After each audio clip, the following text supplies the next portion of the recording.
partner doesn't like for me. It's a great milestone and an achievement which demonstrates that you've achieved a certain level of consistency that rewarded you with. I mean, you earned a concurrent viewership, and Twitch were like, yeah, you're not a liability. Yeah, you're not gonna disappear tomorrow. But that's it. Like, partner doesn't increase your revenue. Partner doesn't, partner doesn't put a roof over your head. Partner is just Twitch saying, you've hit a milestone. Well done. Yeah. Here's a check. Keep working. Yeah. Keep working, and make Daddy Bezos some more money. Absolutely.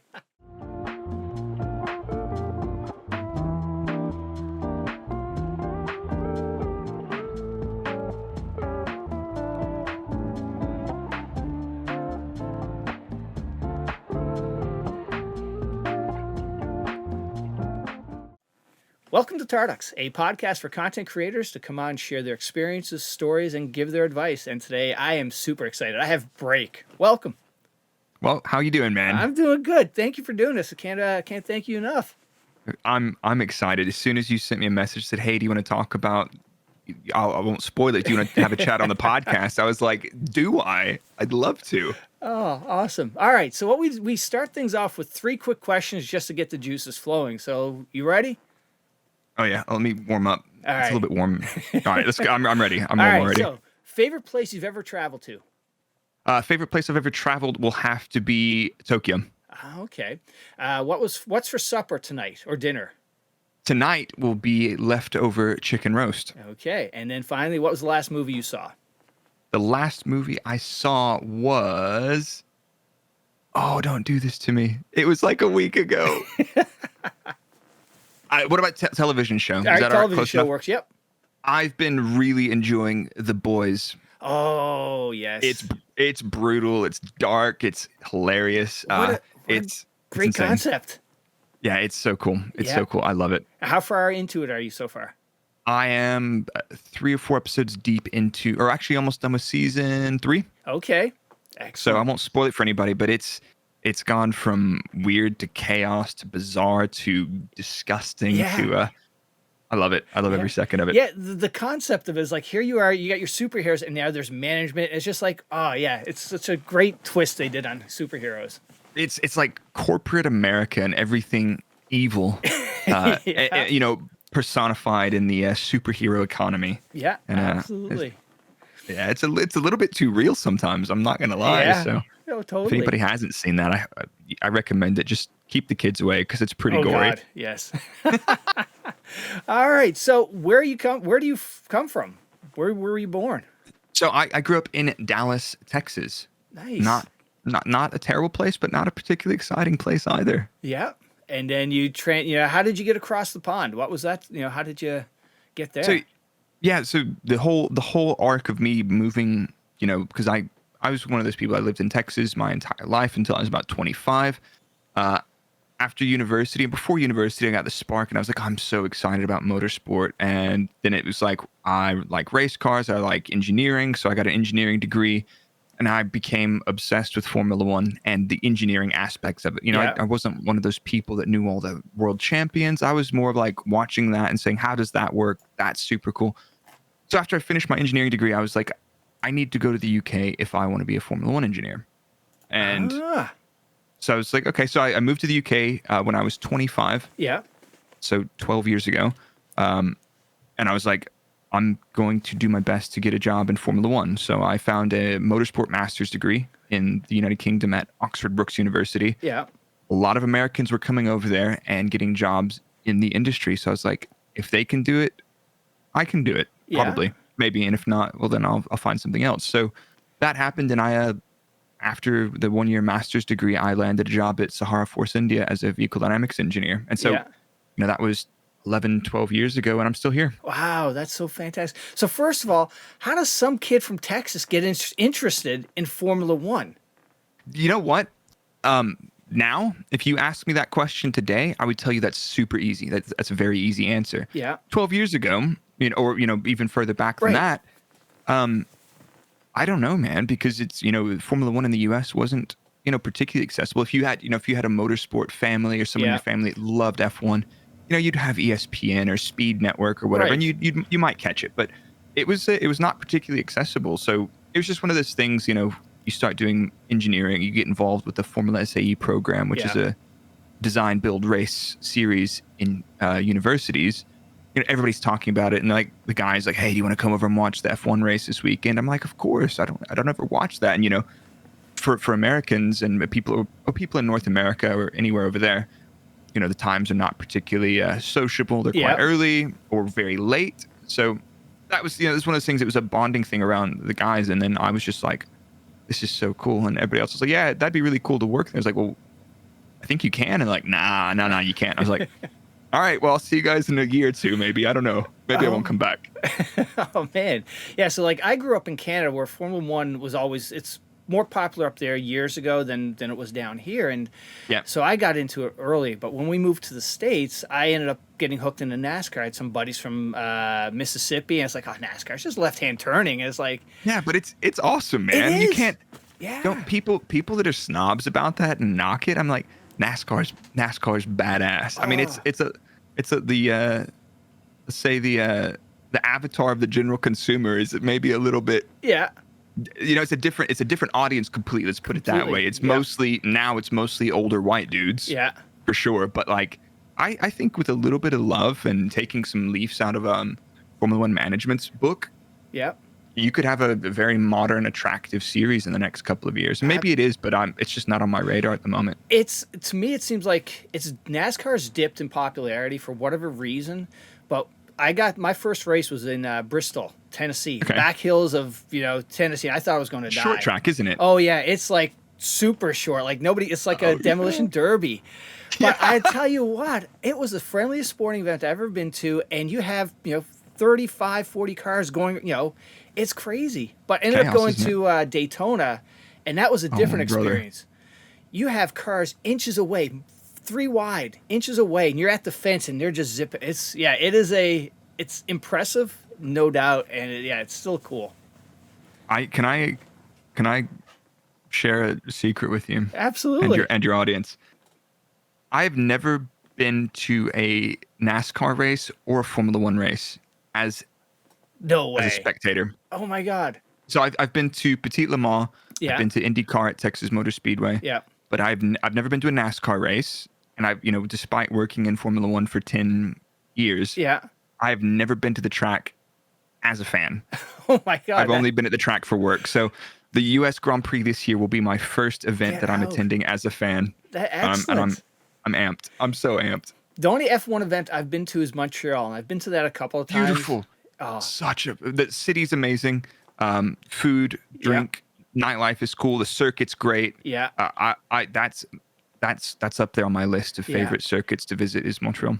Yeah, the thing with F1, the whole weekend is a big party and a celebration and everything like that. That's a little bit different from what I found when I've been to like NASCAR races. But Yeah, for as sure. as a NASCAR fan, I had buddies who got us secured gold passes, so we could. This is the thing that blew my mind with NASCAR. We had hot passes, which during the race, we're in the infield of Charlotte as the race is going on. We're like, here's pit wall. We're standing there. Cars are coming in. End of the race. Dude.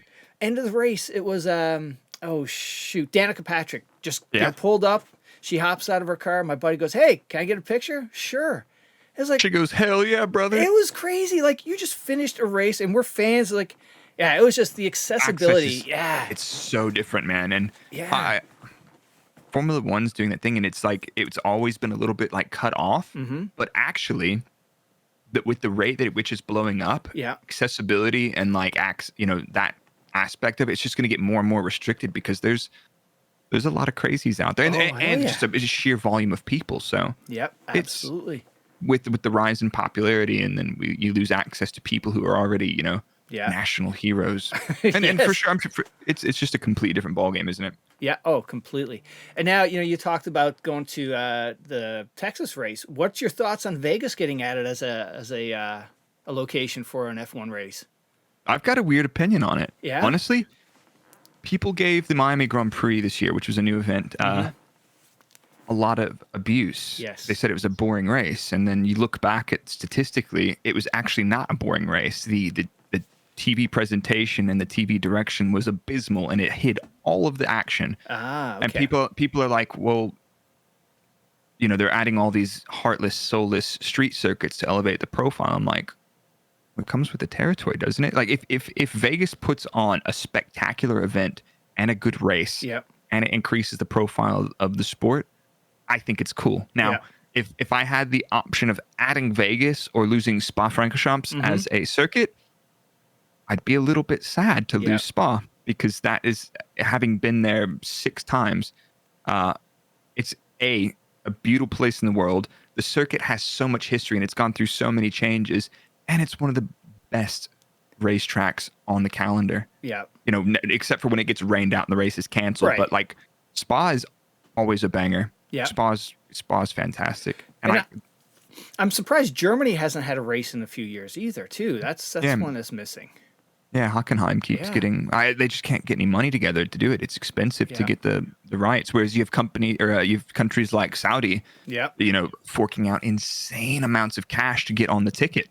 So absolutely, yeah. Vegas money. is going to be wild. Vegas is going to be like the video game, like out of a video game at night. Sure. Dude, this thing's if it goes right, it goes well, dude. Like you said, F1's going to get a huge explosion in the U.S. Yeah, it's super cool to see, because I have friends and family like, hey, is this what you used to do? I'm like, yeah, it is actually. It's pretty cool, right? And they're like, wow, I can't believe you did that. I'm like, yeah, it's cool. Yeah. Awesome. All right, so let's talk video games first. So where did video games start for you? Honestly, video games, I mean, I get told I don't look it, but I'm 37, so I've been around video games for a bit, and it started with a gaming PC. Doom 2, Duke Nukem, Quake. The shooter that really started for me was a game called Sin. It was a Quake 2 reskin, and it was such a cool game, and I played so much of that online, and it was kind of that. Then through my teenage years and early 20s, it was Counter-Strike, 1.6. I mean, I remember playing Counter-Strike beta. I bought Half-Life the day it came out, and that was I can't wait to go back and play that game one day, because that's so, that's gaming for me, is like that. And then Counter-Strike through university. And then once I got into university, I'd play a little bit of the Call of Duty titles now and then. And when I moved to the UK, I didn't have a console or gaming system for a very long time. And one of the Battlefields came out with the Xbox One. Yeah. I played that for a little, casually. And then it wasn't really until after my Formula One career was, starting to be over, I started playing. It was mostly in COVID. I got back into Warzone. Yeah. And like the modern, the current Blake arc of gaming starts at Warzone. Okay. You're cooped up in your house. You've got nothing to do. I've finally had some free time to look up gaming and content and all this stuff. So I was like, oh, my girlfriend, we started watching some Fortnite streamers on Twitch. I was like, Twitch looks really cool. Fortnite looks cool. Yeah. And I was like, well, I'm playing Warzone with the guys. I was like, why don't I stream Warzone? And then it just spiraled down there. I posted a clip of, started posting clips on my Instagram of Warzone, and then the content creation bug was started. I had no interest in social media or content creation up until that point. And I was like, wait, this is fun, because it's one of those things. And I think your podcast captures this perfectly as well, is you like sharing the things that you're passionate about with other people, and the conversations and the ideas and the processes like that. And it's like, I had a lot of fun playing Warzone today. Here's some funny clips, and maybe they were probably all terrible. They were like, most of them were not good, but that doesn't matter, because I enjoyed them and my friends that I was playing with enjoyed them. So it started off like that. Okay. Fast forward a year or so, and like streaming, like I have a really cool community, a lot of friends. I'm meeting new people. The stream, like, I'm happy playing games online. I'm coming home from work at Red Bull, streaming, and then it got to the point where I was streaming 3 times a week, and then on my lunch breaks, I had a laptop and I'm editing clips and doing content on my lunch break at work in the freaking Red Bull simulator room. So it's like, oh my god. So it's like, that was kind of the thing, and it wasn't really until basically this year, actually. So I might spoil some of the questions you want to ask, but that's all right. I'd been in Formula One for 10 years. I'd spent a lot of time at the track as a performance engineer doing some really cool shit. And then I went back to the factory for a couple of years, 4 years. And then, the streaming thing was going fun. I was like, you know what? Why don't I just full send on content creation? I was like, I love Warzone. I'll start playing Warzone. I'll keep playing Warzone and making more content. I'll double down on YouTube. And then about that time, I went full time content creation and streaming. I realized how much I hated Warzone. And it's not, it's like some people, if you're still vibing the game and loving it, I'm so happy for you. I don't have any access to grind or any gripes about that. And then a buddy who Mr. Gibbon, he and I started playing Warzone around December, and then come January, February, he's like, man, you need to play Tarkov. So hang on, you knew Gibbon before he jumped into Tarkov? No, so I think Gibb had always had a toe in Tarkov, right? But around December a year ago, Gibb was mostly doing Warzone content, and I started hanging out with him. I love his content. I love he's super super nice dude, and we got along like a house on fire. And started playing Warzone, and then about that time we were both like, dude, Warzone sucks, and I'm like, I just quit my job with a pretty solid salary doing some fun stuff, and I decided like this game I can't enjoy it anymore, and it was silly, But then I was like, okay, so I started focusing. Like I was like, Gibb was like, dude, you need to play Tarkov. Yeah. I was like, dude, it looks slow. It doesn't look that exciting. I played it for 1 or 2 days, and I was so miserably depressed because of how brutal the game is. It is. And then in that, I was like, wait a minute. I actually enjoyed that because there's a skill gap, there's a curve, there's a learning curve. And Warzone has those too, but they're a lot more one-dimensional, whereas there's so much. The universe was crazy in this game. The gameplay style, I'd never played like DayZ or any survival games before. So I was like, I think I'm in love with this game. Nice. And that was, so my first wipe in Tarkov started probably February or March this year. Oh, wow. Yeah, it's such a special game. What you described was me too. Like, you just kept getting beaten down, but it's like, there's something about this game. I got to go back. I got to figure it out. The mechanisms, they should have actually a committee, some regulatory commission to look after this game, because it's like crack. This thing. It is crack. The pucker factor, I get. You go in some maps, it's like, I heard something. Oh my god, you've nailed it. So after playing Warzone for almost 2 years, I never got a rush from playing that game anymore. Like there was no consequence. There was nothing. I never, I didn't really get that much excitement. I had laughs with my friends, but like, unless it was like a top 3 in the final circle, I'm emotionally not invested in it. I'm not getting the rush of any of the adrenaline or anything. Yeah. And then Tarkov, I'm running a scav and I've got some freaking light bulbs and I'm shitting myself, man. So it's like, I was like, wait a minute. So, you've added stakes to this game and you've added ons. And that's something I wasn't familiar with. Yeah. And I loved it. Yeah. I loved it. And, it's the only game I'm playing right now. I play a little bit of F1 Manager and a little bit of F1 22, but for the most part, I love Tarkov. The game is so much fun. And the thing for me also, which keeps it fresh, is I don't have that much time to play it. Yeah. Because I'm spending so much time doing Formula One content. It's like, Tarkov is my reward to myself when I get my work done. And, nice. And which sucks when you have a evening of crap raids and you're like, God, I'm depressed. I'm so down bad. My video tanked today and I got absolutely clapped in Tarkov. Yeah.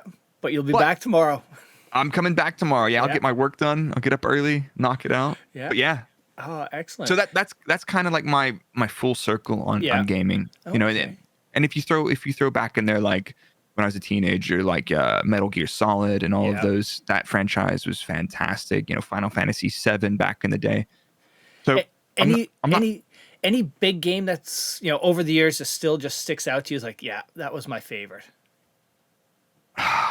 Honestly, if I could go back to playing Counter-Strike 1.6 with the boys, smashing, a lot of caffeine and hanging out in the LAN center, that wouldn't tick the box now for sure. Like Counter-Strike wouldn't tick the box for me now. I don't have any interest in Valorant, maybe because I haven't given it up a chance, but that's not ticking the box for me, I don't think. But other than that, Metal Gear Solid 3. Yep. Probably. Nice. Snake Eater was a spectacular game with a great story. Yeah. And, Hideo. That's definitely one of those. Hideo comes up with some crazy shit, doesn't he? Yeah, I never played Death Stranding because it looked like a bit too much of a grind, but Yeah. like I enjoyed watching content about that game because it was he's something else, that guy. Yeah. He's one of a kind, I think. Oh, no doubt.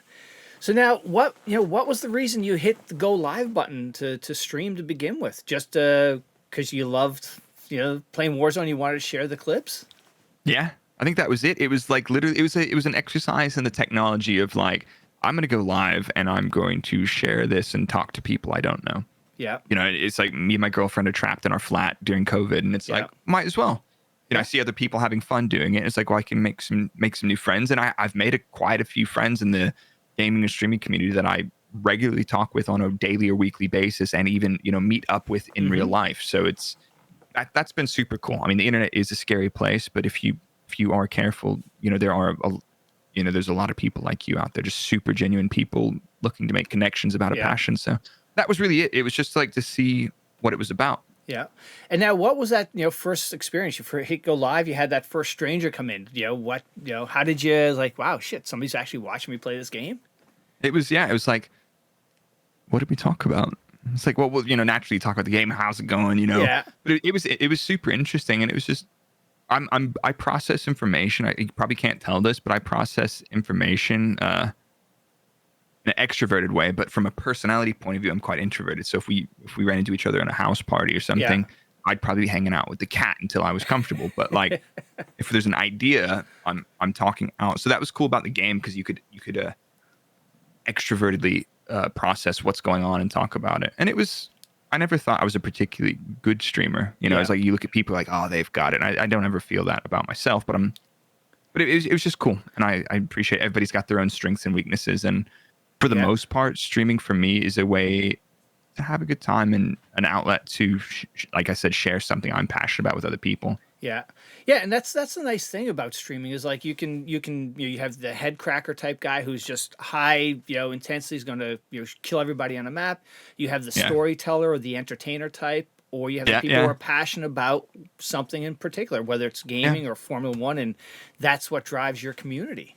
Yeah, and I think that was, you touched on that, is like that was one of the things, because when I was at work at Red Bull, I mean, people that are around knew that I worked at Red Bull, Yeah, but it's not something I put in my bio or anything else. Like if you're in a stream for a while, you'd know that I still work in Formula One, and I do a bunch of stuff, and that's fine. And people are like, oh, that's super cool, but I never really leaned into it, Yeah. because I was like, this is my day job, and streaming and gaming is my passion project. Yeah. I don't want to cross those two right now. But eventually, the more and more I started talking about it, I was like, people are really interested in this, And I was like, Yeah. when I was thinking that, I was like, all right, I'm at the point now where I can full send on content and survive financially. And Yeah. if I have more time, maybe I can thrive. And then as soon as I did that, I was like, wait, I don't work for anyone anymore.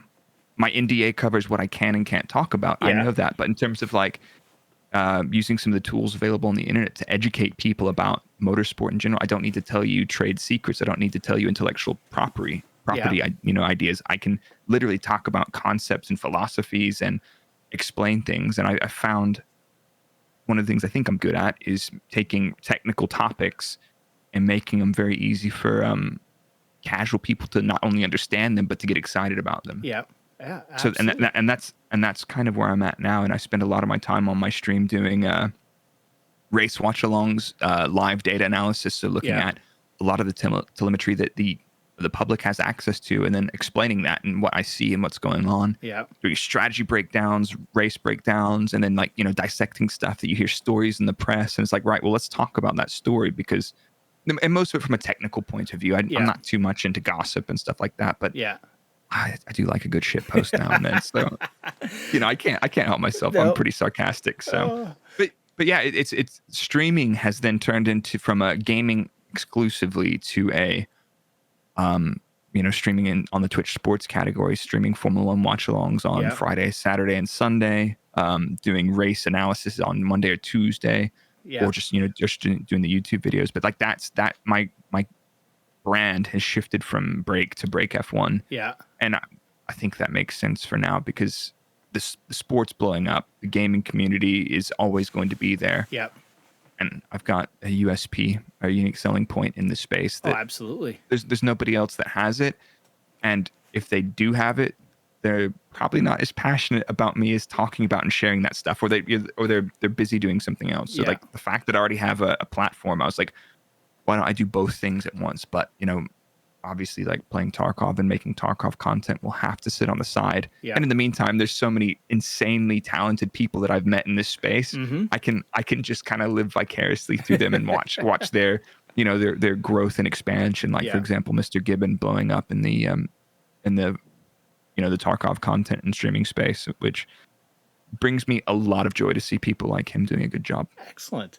Yeah, we talked a little bit earlier, like how you're scientifically breaking down things to for easier to understand for people who are just general fans or whatnot.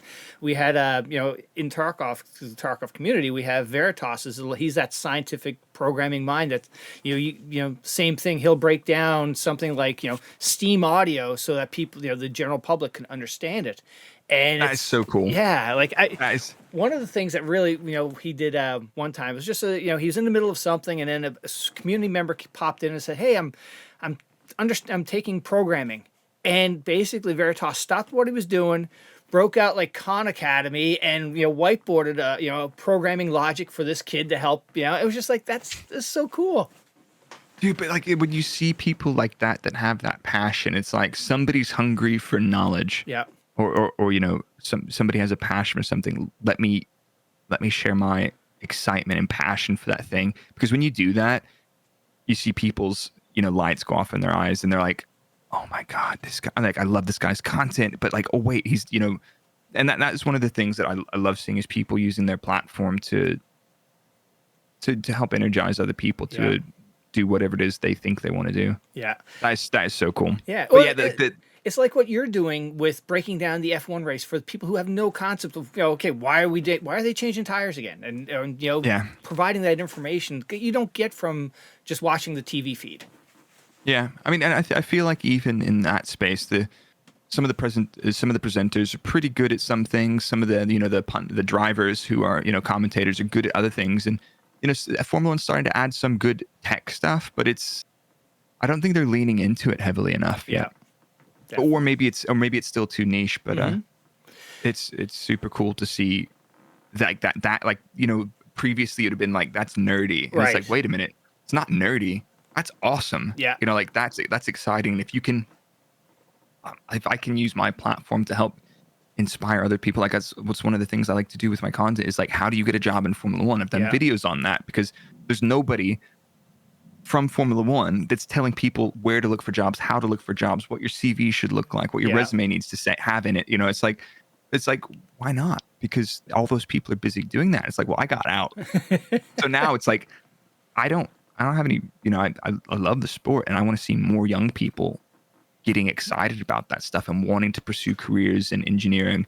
Young guys, young girls that are like, it's like you guys are the next generation of Formula 1 engineers. Yeah. And if I can combine my passion for gaming in the way that, that Veritas can, combine his passion for programming and gaming, it's like, I'll take I love that.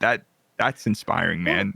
I need to take a leaf out of his book. With what you just said, you exposing it and how to do, how to get a job and things like that. And it's, because immediately when I think of F1, I always think, oh, it's just UK people are going to be working in there because that's where the, UK are the German people. Yeah. But for Americans, like you said, how do you get a job in F1? You took the jump and you figured it out, and now you've got this knowledge that you can, share on your platform. It's like it's here, and like it's risky and it's difficult because you do need to either do a degree so that you can get a post-study work visa, or you need to find a company that will sponsor you for a visa. Yeah. And if you don't have experience, that's actually very difficult to do. Yeah. So, there is still that barrier to entry for, let's say, non-UK people to do that. But cool. It's coming around. Yep. We'll get there. And at what point did you get from when you went live to the point like, I could do this full time, or did you just do full send? Like, hell with it, I'm doing it. It was a really calculated thing because, I spent 6 years as a trackside performance engineer, and I never spent any money when I was away. My salary was good. I was gone to all the races for 6 years in a row. I wasn't really spending that much money other than rent. Yeah. So I saved up quite a bit. My girlfriend and I were talking about it. It's like, I was like, I've got quite a bit of support from my community right now, and I don't want to be completely reliant on subscriptions to pay my salary, because Yeah. that's, if something happens, you don't stream, you do not make revenue, and that's the thing for a streamer. If your revenue stream is donation based, if you stop providing that thing, or the audience changes what they're into, Yeah. or you stop enjoying playing Warzone, Right. you're going to take a hit. And it was just back on that, switching from Warzone to Tarkov. The Tarkov community was insanely welcoming, and interestingly enough, I converted most of my audience from Warzone to Tarkov. Oh, wow. Which wasn't very, I was averaging, 40, 50, maybe 60 on a good stream Yeah. before. And then, a month later, I'm on the same numbers, and I've got so many people in the community buying Tarkov. And I was like, they saw how much fun I was having it. But, back to your question, like, how do you, I figured I can pay my bills now. Yeah. I own my house, and I've got a buffer that will last me a reasonable period of time if something bad happens, right? Yeah. Or something unfortunate happens. So I was like, that's calculated. Yeah. And I've got enough buffer that if it definitely crashes and burns, I have enough time that I can start looking for and probably secure another reasonable job in Formula One or engineering, which there's always going to be engineering jobs going, I think. So I was like, this is calculated. This is risky. Yeah. But I'm not going to starve. Right. I'm still going to have a roof. I'll be able to pay all of my bills, and I won't have to default on anything. So it's like, it's calculated. And if it doesn't, like, it's the same thing. It was like leaving the US to move to the UK. Yes. To get a job in Formula One. It's like, that was a huge risk. That was a lot of money to pay for, accommodation and the degree and everything else, which I borrowed. But it was like, it's a risk. Yeah. I'm willing to take that. And this is the same thing. Okay.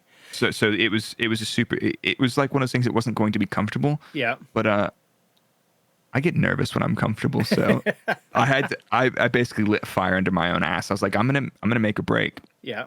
Oh man. And you're doing well. I appreciate that, and it's one of those things. I'll say this, and I've said it to a couple of people. I think being a content creator is harder than being a Formula One engineer. So the number of people that are out there, that I look at them and I see their skill and their craft and their dedication.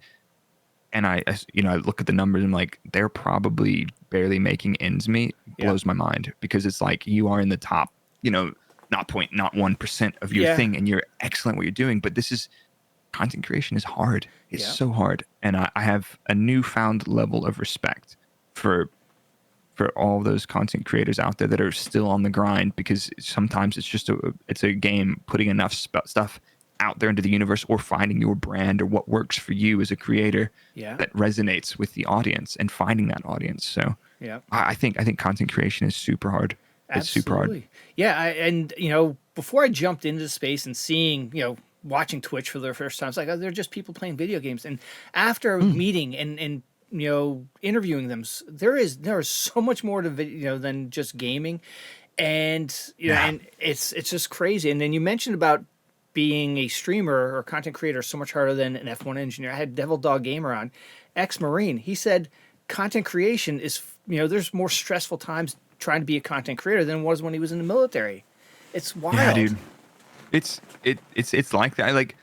I don't, like, for example, like when I was a trackside engineer, I would do, I was working with the race engineer and driver on the car during sessions. I was managing the race fuel for the cars at the races. Yeah. And that's a super stressful job. Doing qualifying fuel's a huge rush. Doing race fuel's a huge rush. In qualifying, the drivers coming in, you're going through the overlay in comparison to his teammate, picking out all the interesting points. Like, all right, Max, you need to do this because here's this and this and this. I think you can improve here. Here's this. And like wrapping all that up, compartmentalizing that, and then passing it to the driver and discussing it with him in like 15, 20 seconds, and building up that relationship to make sure that he understands that. And then you guys have you're not overloading him and all that other stuff. It's like, that's a rush.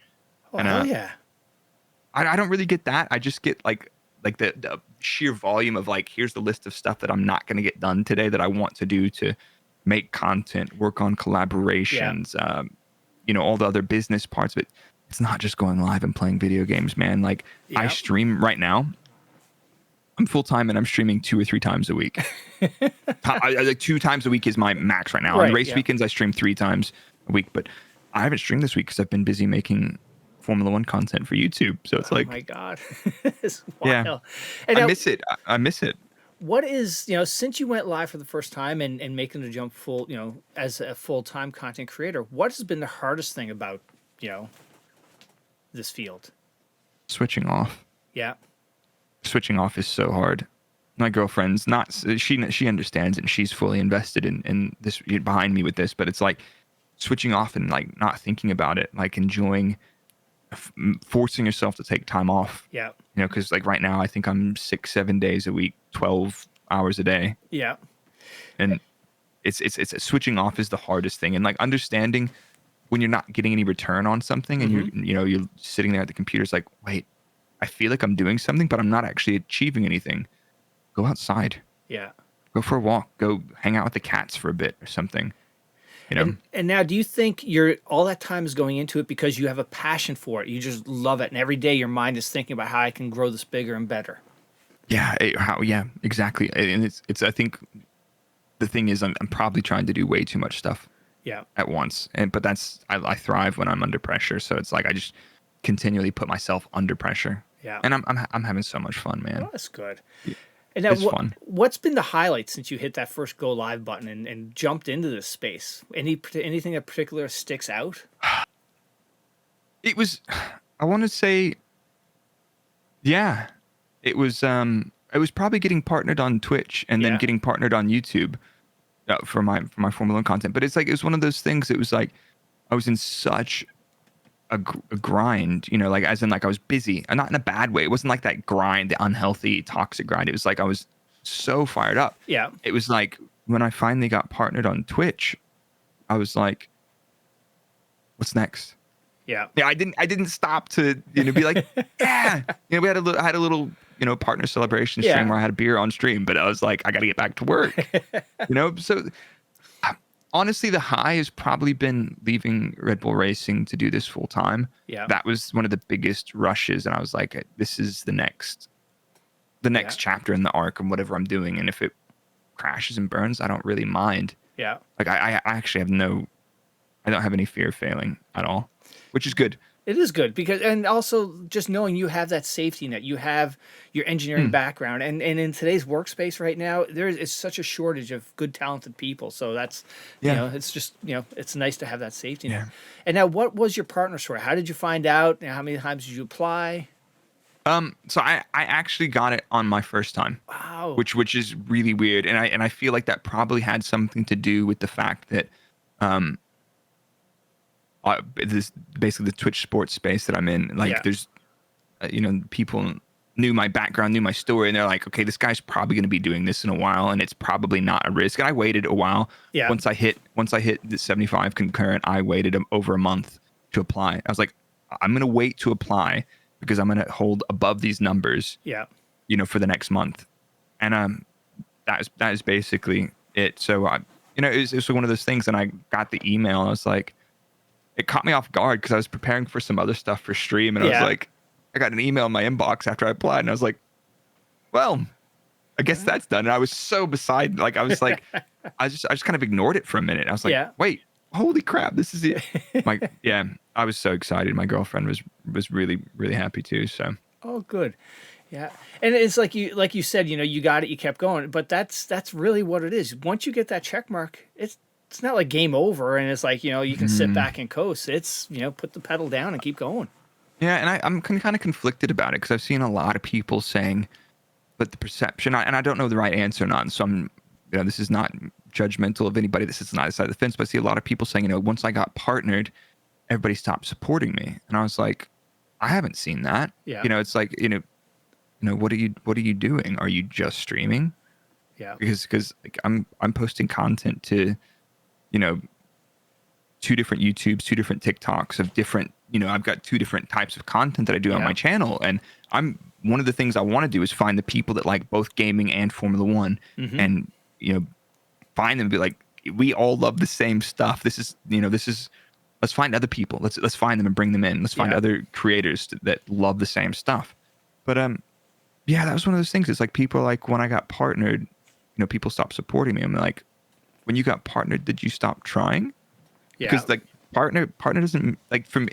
It's a great milestone and an achievement which demonstrates that you've achieved a certain level of consistency that rewarded you with. I mean, you earned a concurrent viewership, and Twitch were like, yeah, you're not a liability. Yeah. You're not gonna disappear tomorrow. But that's it. Like, partner doesn't increase your revenue. Partner Right. doesn't, partner doesn't put a roof over your head. Partner is just Twitch saying, you've hit a milestone. Well done. Yeah. Here's a check. Keep working. Yep. Keep working, and make Daddy Bezos some more money. Absolutely. And now, what advice would you give to somebody who is, making their first YouTube video or going live for the first time? Just do it. It's gonna be shit. That's Honestly, yeah. honestly, don't let that discourage you. Yeah. At the same time, right? The first time you do something, if you're good at it, that thing that you're doing is not worth doing. If that's something that you want to pursue, because if there's no let's go back and take that to the Tarkov example. What's the investment? Yeah. Those 4 light bulbs that you've got for your hideout, and you're scavving, and it's your first wipe.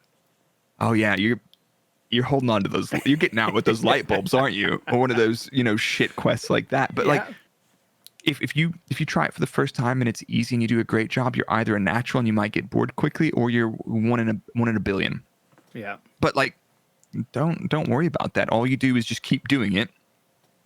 Look back on a month, 2 months, 3 months, and say, am I doing better today than I was then? Mm-hmm. Yes. And if that's the case, and you're having fun and you're happy and you're learning and you're growing, great. And if you're not growing, look around you. There are great examples. It's like, you don't need to copy people. Yeah. But people say, impersonate before you can create, or whatever that saying is. But that makes sense. And I'm sure a lot of people first starting doing that. If you're established and you're just copy pasting people, that's kind of crap. But look around you. There's so many. If you try to break down what other people are doing and what works for them, and try to understand, and you understand what the audience and the people are consuming. Like, if you have something that people will inform or entertain people, or you can make content. Yeah, definitely. So that's it. If you want to start making content, start making it yesterday. It's going to be bad. In 1 month, it should be better. In 6 months, it should be much better. And then you repeat. Yeah. And then also it's about establishing what your goals are. Is it for fun? Because most people start for fun. You're not gonna get your first webcam and say, right, I'm going live on YouTube and I'm quitting my job tomorrow. Yeah. It's like, there's a lot to learn. But just be patient with yourself, because it takes a lot of time. Don't compare yourself to other people. Use other people as sources of inspiration, but do not compare yourself to other people, because everybody's path from start to there is never a finish. Is different. True. Yep. Very different. That's great advice. I hope so. Yeah, absolutely. I should probably listen to it, because I keep comparing myself, and I'm like, man, they're doing really good. But now personally, I get more excited when I see one of my especially in the gaming space and the Formula 1 space, and I see people that are absolutely smashing it. I'm like, they're doing a really good job, and there's something I can learn from them, and that's it. Well, there's something nice about what I've seen from the Tarkov community is it's not competitive. Everybody seems to be helping each other out, and which is really cool to see. Yeah, I love that. That's one of the things that's like, I've not had a single bad experience with any single member of the Tarkov community. Like, I'm sure every communities have drama, which I avoid like the plague. If anybody in my community starts like any weird vibes, I'm like, right, you're out, or I'm out, or whatever. But like, that's been one of the best things about the Tarkov community. It's like, there's not this weird clout chasing. And I think another benefit of the Tarkov community is it is a relatively mature audience. It's a lot of adults, and there's young people in it as well. But the people, the people setting examples for other people are setting very mature, thoughtful examples for the most part. Yeah. And I think that sets the tone. Also, I think probably the fact that you have to buy the game to play it versus the free-to-play games, that you have to have skin in the game if you're going to play the game, and then you're going to be invested into it.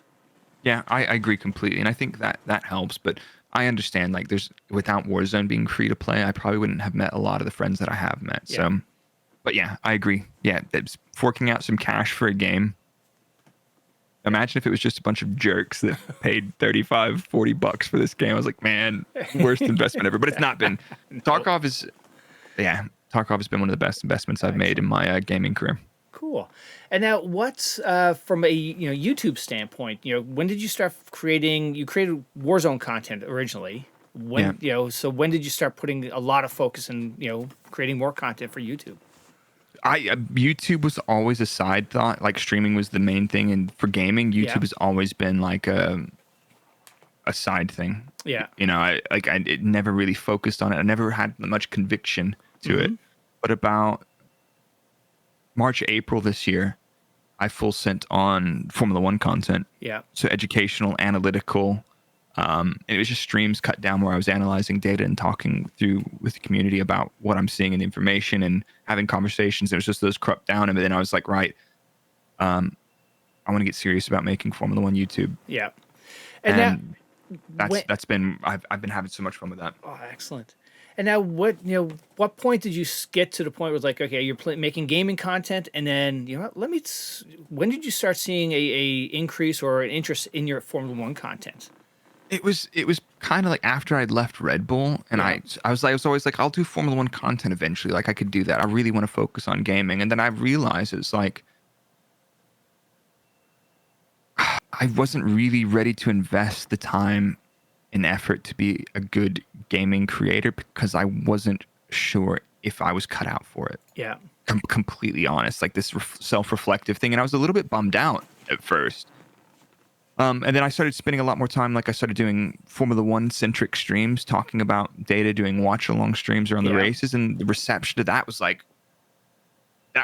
dude, why aren't you doing this? Come on. Like you need to be doing that. And it wasn't like a chasing numbers thing. It was like, I was having so much fun doing it. And I was like, oh, I can do this and I can game a bit. So I was doing mostly, gaming and half gaming and Formula One. Yeah. And now it's like 80% Formula One, 20% gaming because there's a lot more scope for me to grow right now in this space.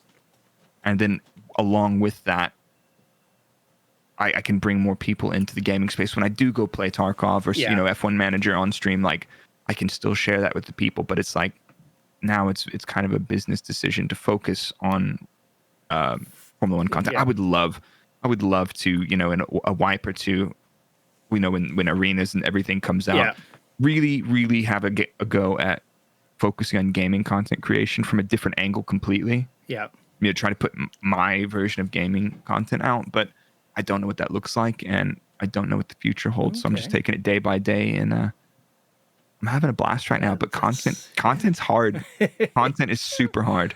Oh, absolutely. Yeah. And now, from when you're streaming your Tarkov versus streaming your F1 content, is there do you have two different communities that show up? No. Or is it the same? No, it's insane because most of the people that love Tarkov also love Formula One. Yeah. Which is and I feel like that's one of the things I've formed a pretty close community around that, and it's great because it's a mature audience. They get my sense of humor. We have a spectacular time just hanging out. But then I go play Formula One Manager or Formula One, and it's the same people in there. There just happens to be more other people from outside of those spaces who that don't have an interest in Tarkov. But that's okay. It's like it's like Tarkov plus F1 or just Tarkov. And it's like I love the Tarkov crew that I have. Excellent. One of the things I do miss the most is collaborating and hanging out with my Tarkov friends. Yeah. I haven't played games with very many of them at all in months now. Yeah. And it kind of makes me pretty sad because I miss them. But it is nice when I get my work done and I have time to go hang out in their stream and just see them. Like watching people play Tarkov gets me so excited to play Tarkov. I was like, all right, Thursday night I can play Tarkov. I'm so excited. So, yeah. Now, how would you describe the Brrrake community? It's very surprisingly, and I love this. I think it's probably like 60% men, 40% women. Yeah. Which is super cool for like a gaming space and Formula One space. It's it's usually very white dude dominated, but it's inclusive. It's fun. It's sarcastic. It's often kind of raunchy, but we keep it under wraps. But it's fun. It's a Yeah. whole vibe. I get abused verbally in the game quite a bit. I get made fun of because I'm kind of a droid half the time, but I think that's the best way to describe them. They're also very thoughtful as well Yeah. and mature, which but like also mature in some senses, but also insanely immature in other senses, which I love it, man. That's I what love it. matters. Cool. I think that is a pretty good description of the Tarkov community as well. And I'm glad that I found that subset of people in the gaming space, because it's been very playing Tarkov, and the people I've met through Tarkov has been one of the most rewarding parts of my gaming content creation journey by a mile. Oh, awesome. That's so cool. So let's talk Tarkov a little bit. So what is the hook it has into you? I think it's the consequence. It's the consequence is huge. It's like if then. It's like raids approaching 40 minutes long, and you're trying to do a task. It could be it could be dropping off some rations for lazy bastard Jaeger or something, and I'm like invested in it, man. But it's the odds that make the fights very tense. It's like I lose something that I've worked hard to get. I don't spend much time grinding money. I'm losing kits all the time, and I'm broke all the time, and I love it. I don't like, that's how I like to play it. But it's like, that's one of the hooks. And the other one is the interactions with players and stuff is fun. It's so funny and it's hilarious. And it just blows my mind, some of the crazy crap that happens during this game. And the other one is, I like the gunplay. Yeah. I like that map knowledge and movement is so important, and positioning is crucial. Yep. And the fact that how risky everything is, and it's like you can't just push this and die, because you will lose that stuff. And I don't like losing stuff. I don't mind losing stuff, but I don't like losing stuff. It's just really that it's the consequence the game has, the tactical nature of the gameplay. There's so many context clues that you have in the game to understand what's going on in a raid.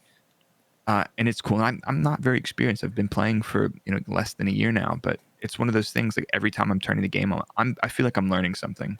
Yeah, and that learning curve for me is the learning curve is an important hook for me. Yeah, you can have raids or an engagement with another player that could last for 25 minutes, a cat and mouse, and then if you get that kill, you're like high. If you lose, it's just like it's so defeating.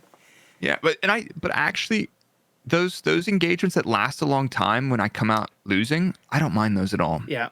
The frustrating thing is being head-eyes by some slug at 50 meters, or some buckshot at 50 meters. I'm like, sniper scav. God. Yeah, exactly. Or when you're in D2 and there's an exfil camper and he's just corner peeking and he hits you with buckshot across the tunnel. I'm like, I hate this game right now. I happened the other night. But it's like, long engagements are good gunfights that last a long time with lots of healing and repositioning. Yeah. Like the repositioning is so fun, and like thinking about it, the thinking game is so good. Yeah, absolutely. I love it. And now, I love it, man. What do you do a lot of the questing, or do you really just go for the PvP engagement? When I don't have any quests that look very exciting, I'll just go for PvP engagement or go around and. One of the things I'm trying to do lately is when I'm going into my raids, trying to find other players and ask them what they know about Formula One. It's just like, it's like the goofiest combination of my brand. It's like the other day I found a guy and I was like, hey, I'm struggling. I'm playing on East Coast American servers. I'm like, hey, you guys like Formula One? They're like, nah, bruh. I was like, okay, fine. I found a guy the other day and he loved Lando Norris. And I was like, great. I was like, how do you feel about Abu Dhabi 2021? And he's like, doesn't really bother me. Like I don't really have an opinion about it. Like I'm not too bothered. I was like, that's very impressive, because anybody else on the internet is very polarized one way or another. So that was interesting. And then I asked like who their favorite driver is, and I've had some pretty funny engagements like that. But it's a fun mini game for me. But yeah, mostly just PvP and And now, do you roll mainly by yourself, or do you Yeah, I've had, like, when I had more time to play, I would, I'd schedule to play with a couple of the homies and like people from my community. Very rarely do I play with, no, actually that's not true. Like, but, mostly it's people that I know closely. I don't branch out too often, which is, it's an investment getting to know new people and learning how to play with them. I mostly play solo, but that lets me focus on interacting with the people in Yeah. my community. Yeah. Which is why I go live. If I'll play off stream, once a week maybe Yeah. for an hour or two, but my sessions are when I'm on and hanging out with everybody in the stream. Yeah. I love it, man. I love it. Oh, excellent. And there's 2 points there. One, playing solo, like you said, it lets you interact with your chat, your community. Because if you're playing with somebody else, your focus is now. This is not a game where you can just sort of kick back and just shoot the No, shit while you're playing with somebody. no, yeah, Yeah. it's super hard to just chill out. Like you can't. There's definitely like drop in for a scav and you have a joke because who gives a crap? You're Right. gonna lose a crappy toss or something. But when you're in a raid and you're like, let's say you're in an engagement and interchange or something, comms are super important. Mm-hmm. I don't care about what's for dinner. Like I Right. might tell you that my double dry hop IPA tastes really nice, and that's about all you're getting out of me from a social point of view. Right. But like, yeah, it's an investment. But like, whereas like if I'm playing solo, I don't need to worry about communicating because anything else around me dies, and I can have a laugh. Yep. Exactly. And if I get donked, it's fine. I don't give a shit. Yeah. But yeah, I think I really wish I had more time to collaborate and hang out with my friends and play. Yeah. But it's just one of those things, like for the little time that I do have to stream Tarkov, I Yeah. want to make sure that I'm enjoying it personally, because if I'm not enjoying it, there's no point in streaming it. Because if you're not enjoying streaming, then just turn off the stream. Exactly. Just don't. Yeah. So yeah, I think that's a good summary of where I'm at. So kind of tasking sometimes, Yeah. mostly running solo, and not really too fussed Yeah. about what's going on. Just trying to have some funny interactions or good moments and share that with the people that Yeah. are choosing to spend their free time hanging out. Well, I had somebody describe to me, I think it was Pesley, described Tarkov is like the perfect game to stream because you have the in your inventory building up while you're going into the raid. You can interact with your chat. Some moments while you're in the game, you can interact, but now it's focused on you. Then when you come out, you repeat. And there's so many times where it's not just like Natural breaks. It's not like you're just Right. requeuing into lobbies and something like in a Yeah. multiplayer game or in Warzone where you just like requeue. It's like you can. Yeah, and there's also lots of interesting things to have conversations. And no matter what, when you're in the game, you can make any narrative you want. You can Yeah. role play in the game, Yeah. whatever else. So it's a beautiful canvas for making content. Yeah, absolutely. And now, what are you looking forward to when Arena comes out? Kinda, but like honestly, I'm not sure. Like I think of right now, I think of Arena as a way to improve gun skill Yeah. because without enough hours in the game, I'm not particularly excellent at that. Yeah. I'm not good at it, but I am looking forward to that a little bit. I'm curious to see what it'll do to the game and the community as well. Yeah. I have no strong feeling what it will do, but it will be interesting to see what happens because it will change quite a bit. Definitely. And if it, I mean, I think there's arguments for and against that it will or will not harm the main, Right. raid style. Yeah. I'm not sure. I hope it doesn't because it does suck. When you're late wipe and interchange is dead. Yes. Interchange is such I like interchange so much because it's such a creepy, weird, moody map with angles, corners. I Yeah. don't like sitting in them, but I like the rush of running through there because Killa could reach out and clap my cheeks at any second. Absolutely. Well, also, who doesn't want to do some role play gunfight in a mall? Yeah, dude, come on.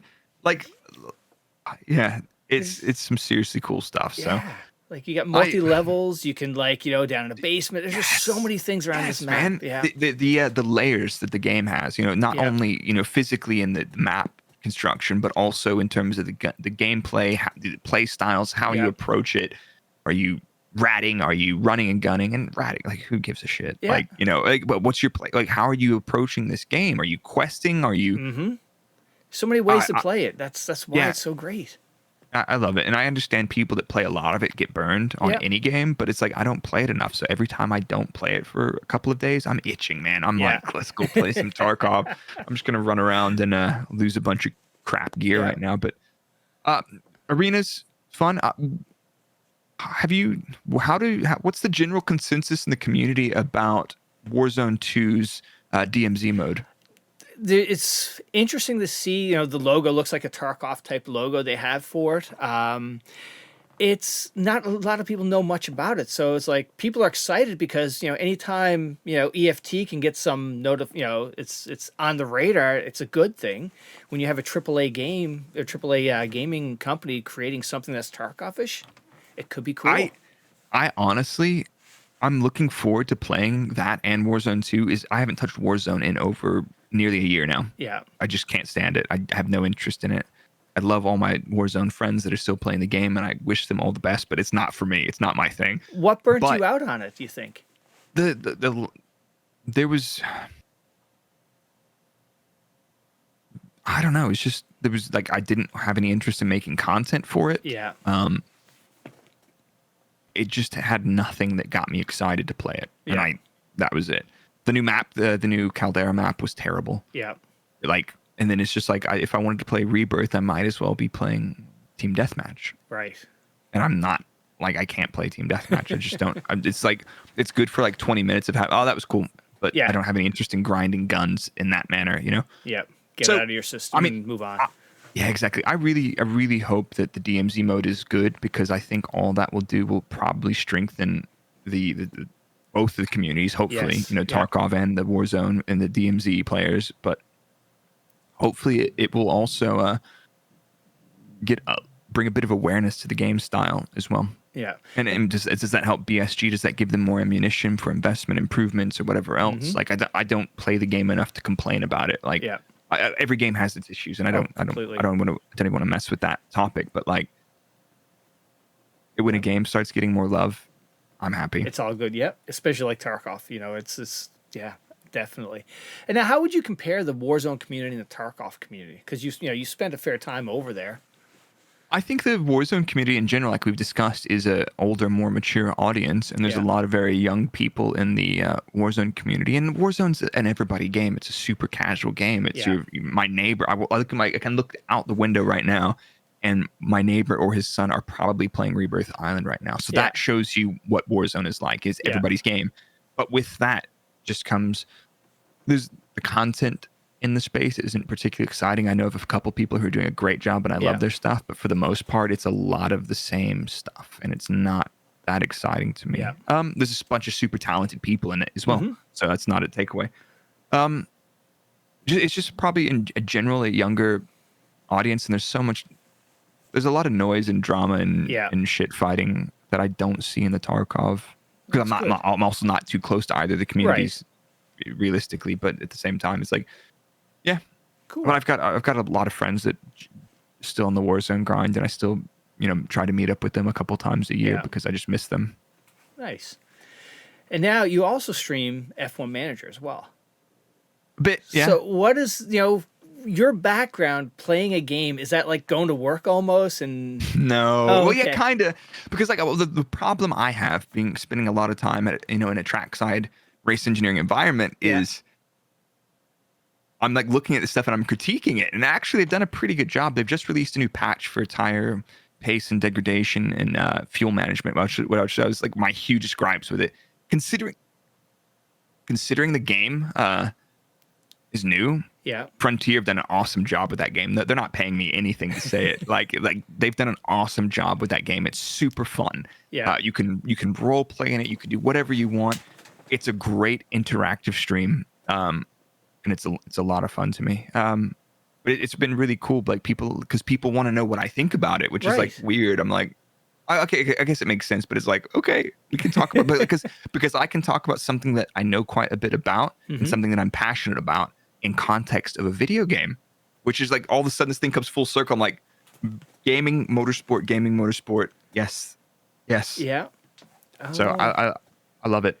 And what team are you managing inside? Right. So I have chosen AlphaTauri.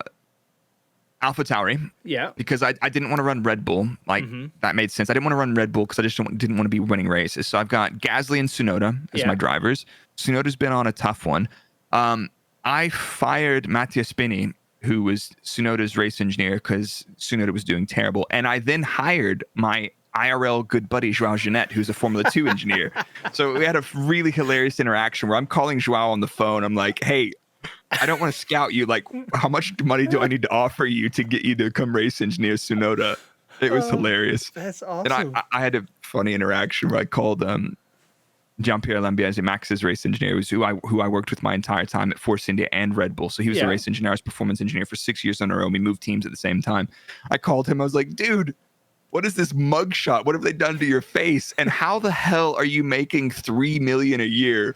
I need to get my salary adjusted for how long I've been there, because I was on nowhere near that. And he's like, I'm gonna go have a talk with Christian tomorrow. That's chaos. They're not paying me that much. Oh my God, that's too So funny. there's lots of funny stuff and anecdote that I can it makes it feel like a really unique game that was like almost made for me in a way, but it's not. It's made for everybody, and I love that. Oh, It's super man. cool. That is so cool. It's fun. It's so fun. Have you messed with it? I have not yet. I just watched I- Deadly Slob play a little bit, and it looks great. Honestly, it's a great game. There's a couple of layers. There's some mini games built into it, but like it's honestly, when I stream it, I just hang out and chill out and play it and have a laugh about stuff. Oh man.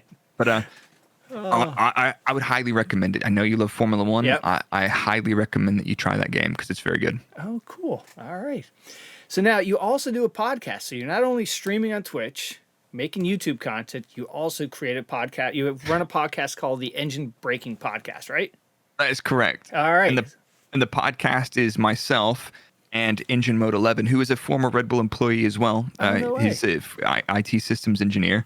So it's a very interesting podcast as well. Is it? And it's basically we call it the most fraudulent Formula One podcast on the internet, which is interesting because it's probably one of the most credible Formula One podcasts on the internet. Oh, excellent. But for us, it's an outlet for having a laugh, shit posting a little bit, joke. Dan is a joker. Dan's a super. Engine Mode 11 is a super joker. But it was one of those things. I was like, my brand of content's actually pretty serious and quite informative and educational. It's a lot of work. Yeah. But I miss talking about Formula One with the homies. So it's like Dan. I talked to Dan. I was like, dude, I want to do a pod. And he's like, let's start it tomorrow. I was like, okay, cool. We'll go live. Oh shit.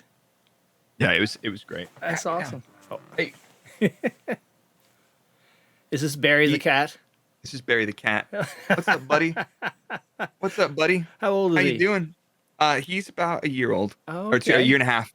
Aw. Barry, say hi to Noof. He's a sweetie. Awesome. All right, get off and don't play with the electrical spaghetti, homie, okay? But yeah, dude, the podcast has been super fun. And it's like we talked about before. It's like it's this thing where you get to have an exchange of ideas and topics and have a discussion.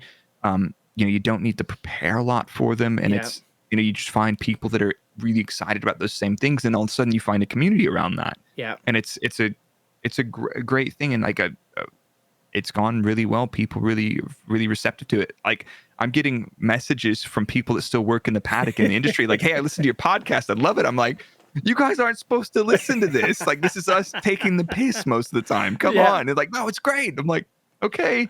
So if our podcast has made it into the Formula One paddock already, I'm having fun with it. Excellent. I'm having fun.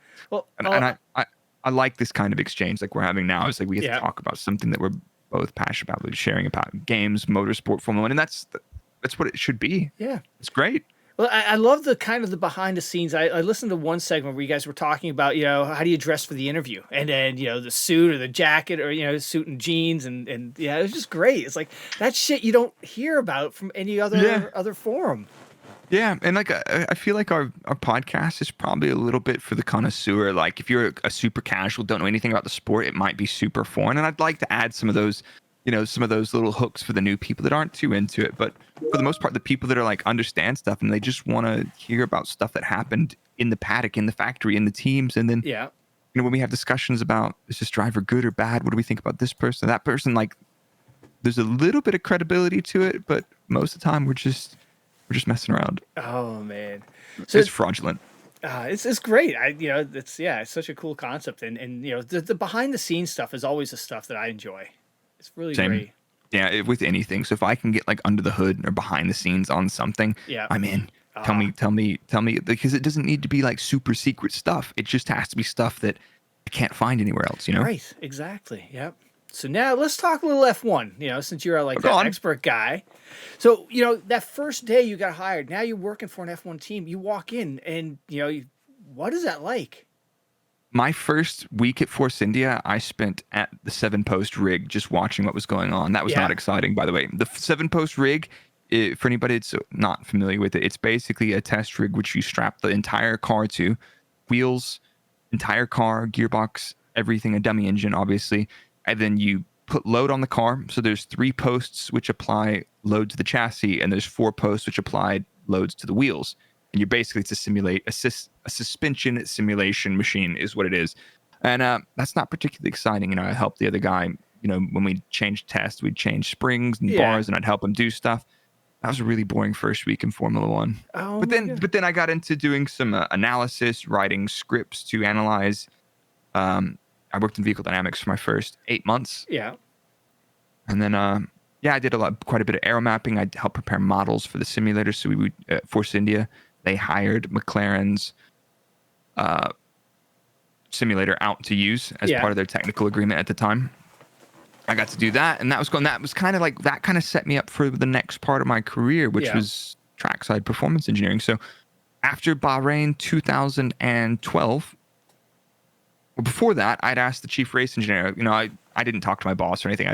I had the chief race engineer was super nice. I was like, hey man, I want to be a race engineer one day. What do I need to do? And he's like, well, you need to first probably get in line because there's a lot of people that want to do that. And it's, you know, you've only been here for a little bit. So, and then probably 2 or 3 months after that conversation, like, hey, the other performance engineer quit and he's not coming back.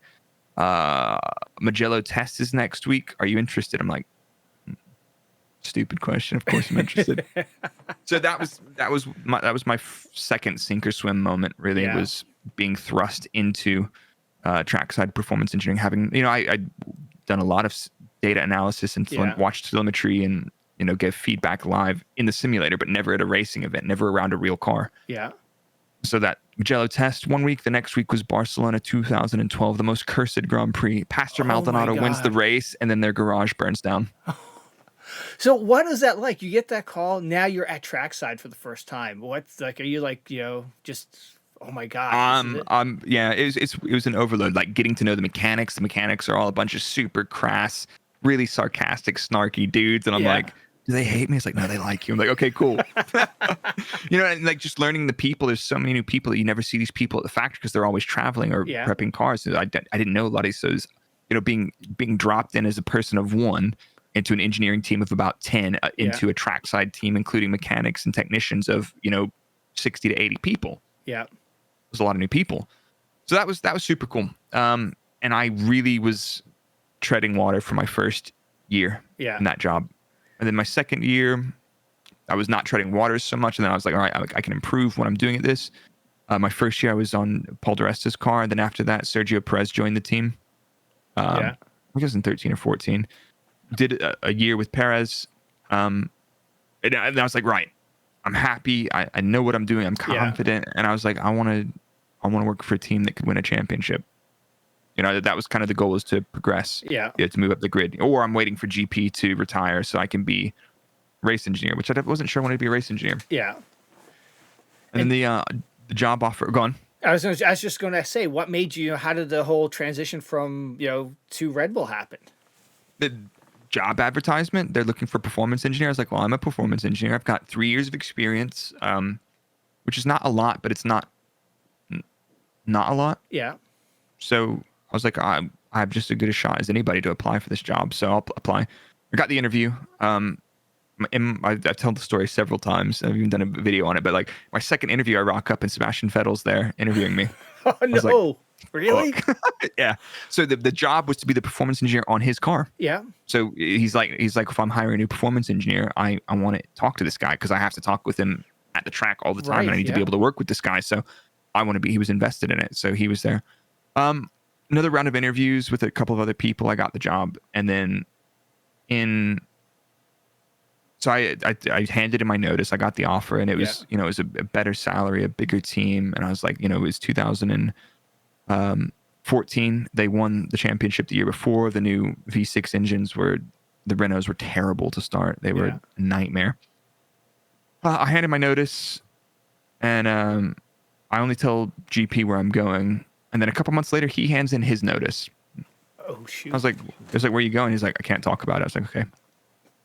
And then in Belgium, 2014, it's on Twitter that GP's going to Red Bull to be the Vettels race engineer. I was like, do you want to talk to me? Or he asked me, he's like, hey, have you checked Twitter today? I was like, dude, I don't use Twitter. He's like, okay, cool. Then after the race, he's like, so I'll see you next year. Oh And I my was like, god. because I thought I was getting to work with Rocky and Sebastian, Yeah. right? So Rocky was going to be chief engineer, which is cool. I get to work with GP. I've got a great relationship with him. We work together really well. Great. And then in Japan, it's announced that Sebastian's going to Ferrari. And then Red Bull immediately announced Daniel Kvyat, who is actually an absolute legend. I love that dude. I have so much time for Danny. Yeah.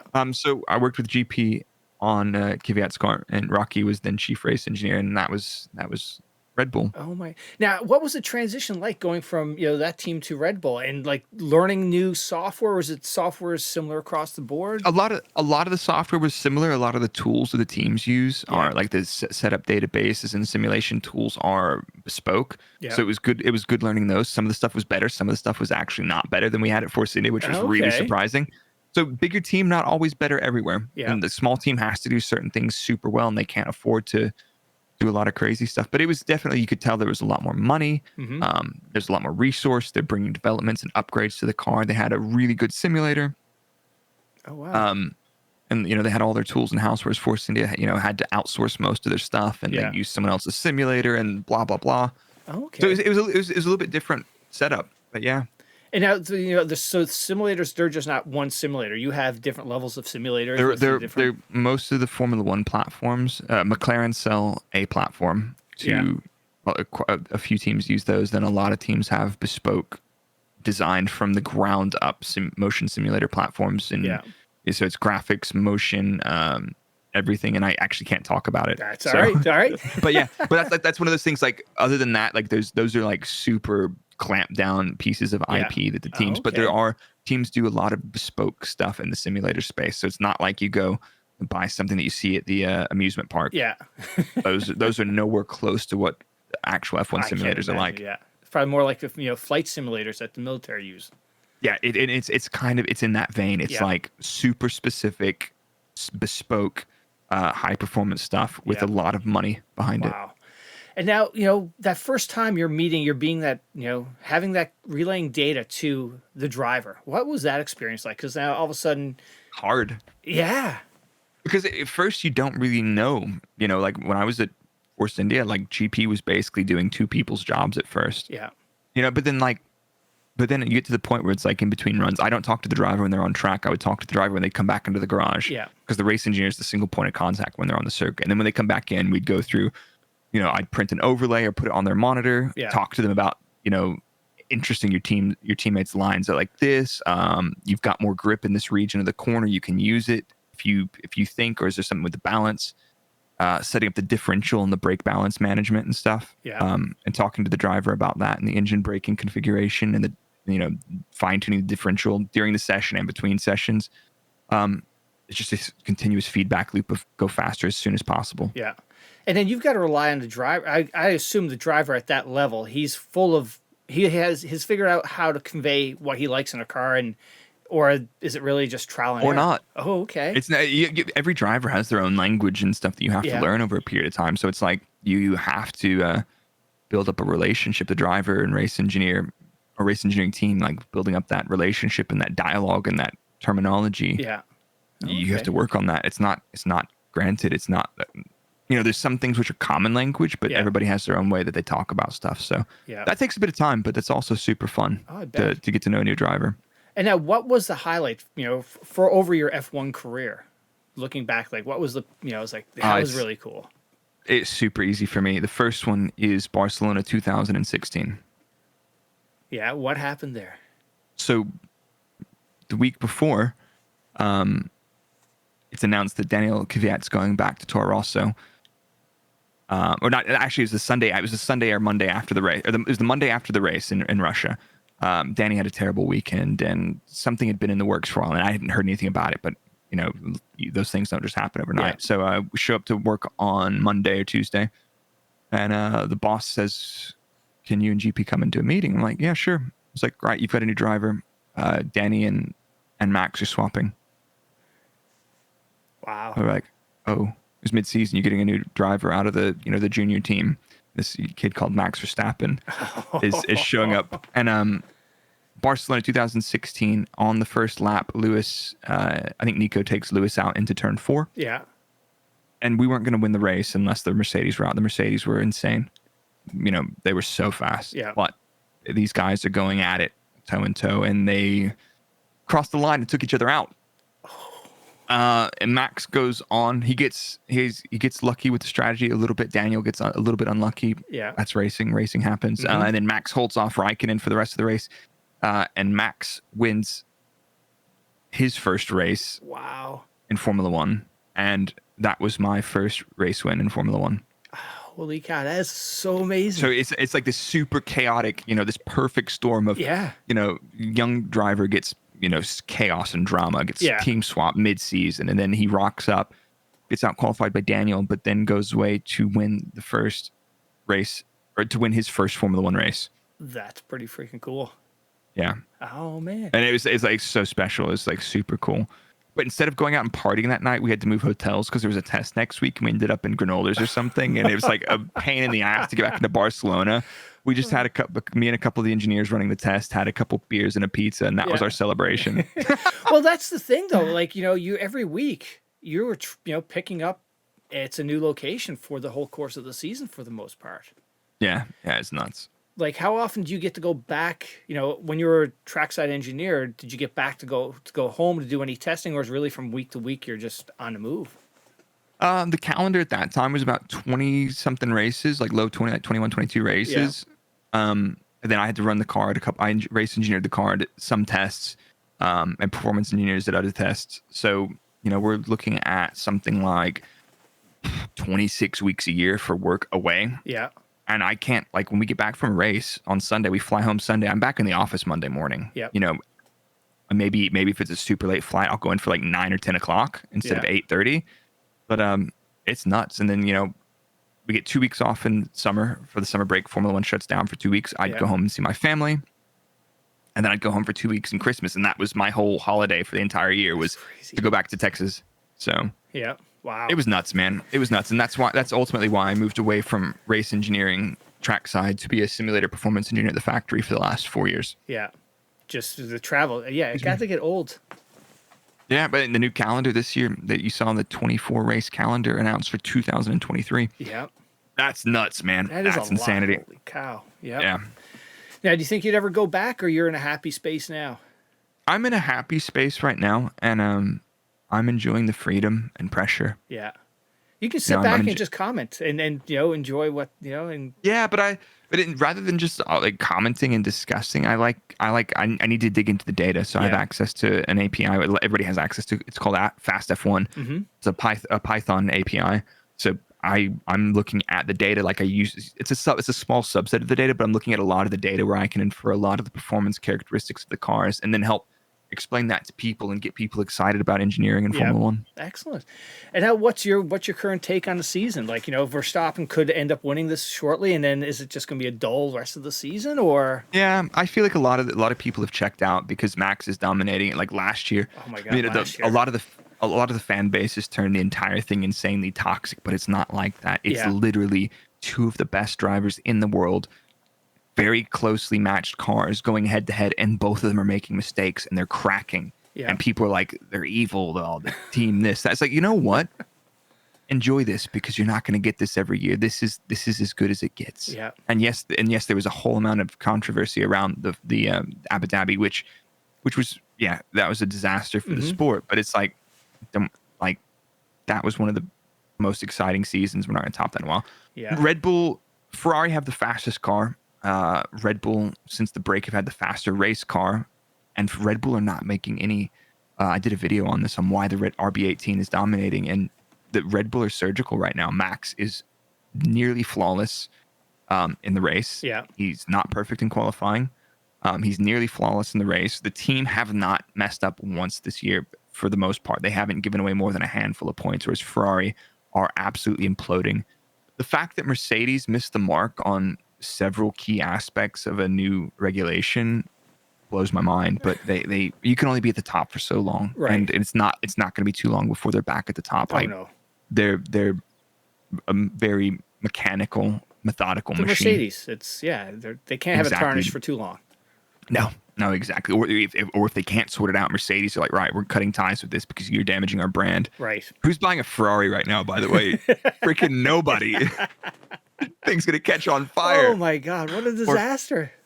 Yeah. So I what do you think? Because I think it's been an entertaining season. Yeah.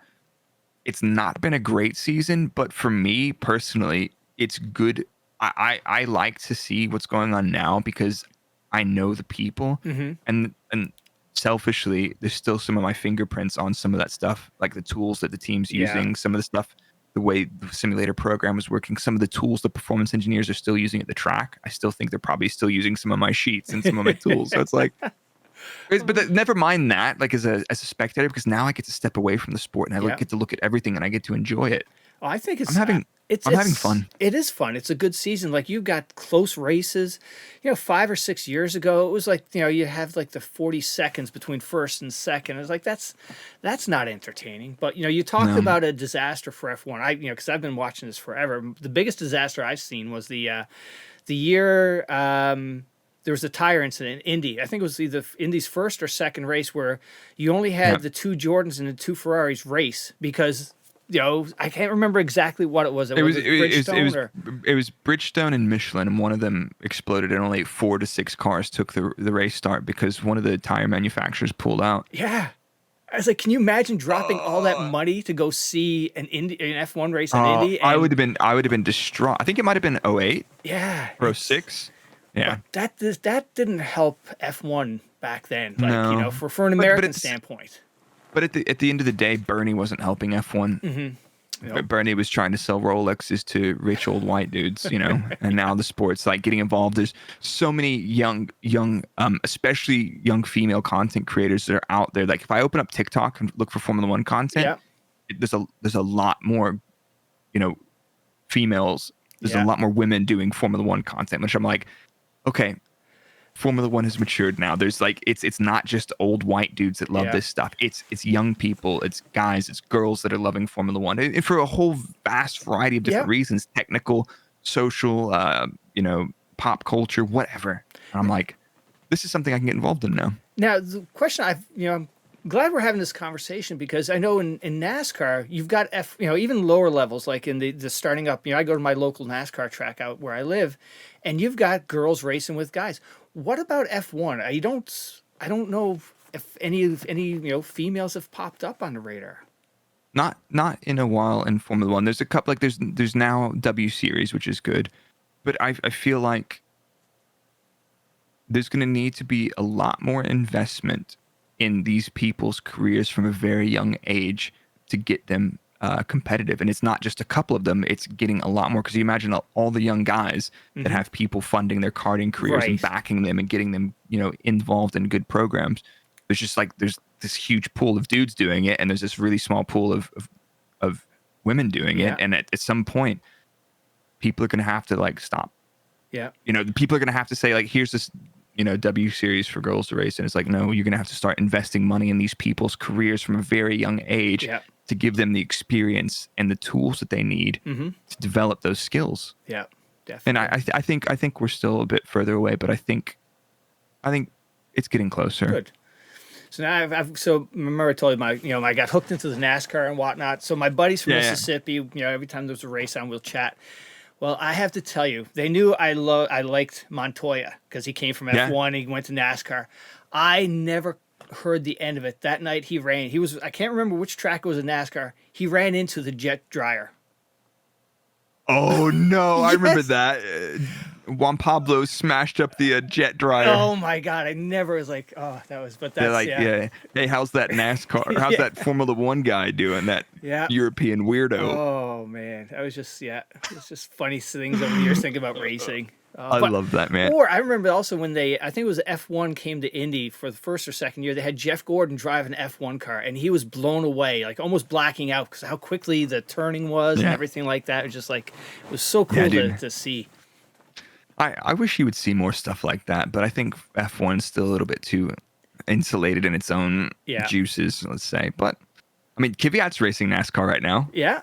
Oh yeah, definitely. I need to watch some NASCAR. I just don't have any time. I'm just so consumed every weekend with Formula One content. When I've got a weekend off, I'm like, oh, Play I want to Tarkov. go away. Yeah, I want to play Tarkov or like go on a short weekend trip with my girlfriend somewhere. Yeah. Because like, yeah.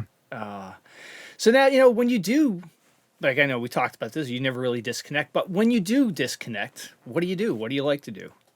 I haven't done it much lately, but I really enjoy hiking, Yeah. walking. I like doing a bit of rock climbing, so sport and trad, which I haven't really done since COVID, but that's something I miss.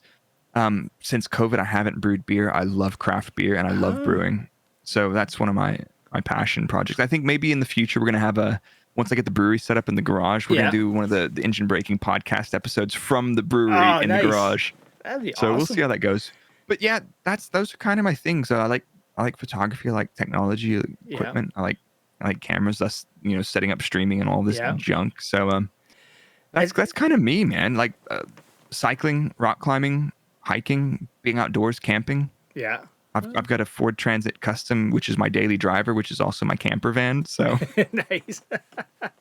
But now brewing beer, is that a big thing over there? not really. Okay. I got a couple of friends who are into it as well, but nobody consistently. And it's like one of those things like you could turn that into a passion project into a career but it's another thing. It's just a lot of work. Yeah. And if you don't love it, like if you want to make a new brand of brewing craft beer, what are you going to do? You're going to spend all your weekends at festivals trying to get people Right. interested in your brand, and it requires a lot of space and licensing and safety certificates and everything else. Okay. And it's like there's a lot of hoops to jump through. Whereas streaming, like I can do it from my bathroom if I Yeah, wanted. exactly. Now, because over here you've got all these little microbrews have started up and popped up. Same over there? Not so much, to a lesser degree. Yeah. But yeah, there's a lot of good craft around. Whenever I go back home, I love going to the local tap rooms. Like even Yeah. if it's not like my favorite one, it's just like the idea of like you go outside, there's a patio, there's a couple food trucks, you can get some good tacos or some barbecue, Yeah. have a beer that was brewed in the doors just behind you, and chat with the barman serving the ale or beer or whatever else, or the other people. That I love that. I love it. I'm excited. Oh, excellent. Now, what do you miss most about home or stateside? My parents and my Yeah. brother. Other than that, I've kind of I've been here for 12 years now, so I'm just kind of used to it. Like Yeah. I've got a nice house with my girlfriend. I've got two awesome cats here. Yeah. I miss my family a lot. I miss, I don't know, like the local beer stuff as well. Like Yeah. I order beers in from breweries that are, too far away to go to. Yeah. But, that's probably it. I miss Alright. the food. I miss Tex-Mex like really Yeah. bad being in Texas. I miss Tex-Mex hard style. And I guess just like I miss the amount of space that you have, like how much you get for a dollar here. Yeah. Like housing in the UK, especially in the South, is very expensive. Mm-hmm. But for the most part, I have a very simple lifestyle. Good. I like games. I like a couple of other things. Yeah. I've got a couple nice bicycles that I enjoy riding, Nice. and that's it. And, I'm not too hard to please. any big plans or any other goals you got on the radar for this year? Not really. I'm literally at that point where it's like I just want to keep improving my content and Yeah. making better content. I'd like to do some work with the Formula One team to help make some interesting technical analytical content. Yeah. Maybe get involved with Sky or F1 somehow. Yeah. Because I feel like I have a lot to offer. So those are the kind of things I'd like to do. But if they Mhm. don't happen, they don't bother me because I feel like I think I've got something with the podcast. You do. Absolutely. With the Formula One content. So like if nothing else happens, I'm happy being that because I'm making so many like this conversation with you, the conversation with other creators Yeah. in the Formula One space are just so enjoyable. Excellent. And I'm just super excited to be where I'm at right now and to be fortunate enough to be doing this and keeping a roof over my head Yeah. and feeding the cats. Excellent. Well, hey, That's- thank you so much for doing this, dude. It was No, awesome. Noof, thank you so much, man. It's been a genuine pleasure chatting with you, man. I love the conversation, man. Now, before you go though, you got to call out somebody, someone in your circle who should come on the podcast that has a good story to tell. Ooh, that's a really good one. I've got a couple names, and I'm trying to there's a guy I really like, and Yeah. his name is Alexander Average. Okay. I think you'll like him. All right. Well, he's been called out now. Now we'll have to get him on the pod. Good. You should reach out to him. He's a super lovely dude. He's been one of the people that I've had the pleasure of meeting in real life and Yeah. sharing a couple beers with, and Excellent. couldn't find a nicer dude. Cool. All right, now I got to play Fanboy for a second because Go on. Verstappen and Horner, are they good people? Yeah. Yeah. Yeah, definitely. Max is one of those people like people don't really appreciate the way Dutch people are, but Yeah. they're direct to the point. If you think it's rude, it's probably because you didn't like what they had to say and they were just being honest with you. Max is a nice dude. Max is a gamer as well. Max plays Oh, no quite a way. bit of Warzone.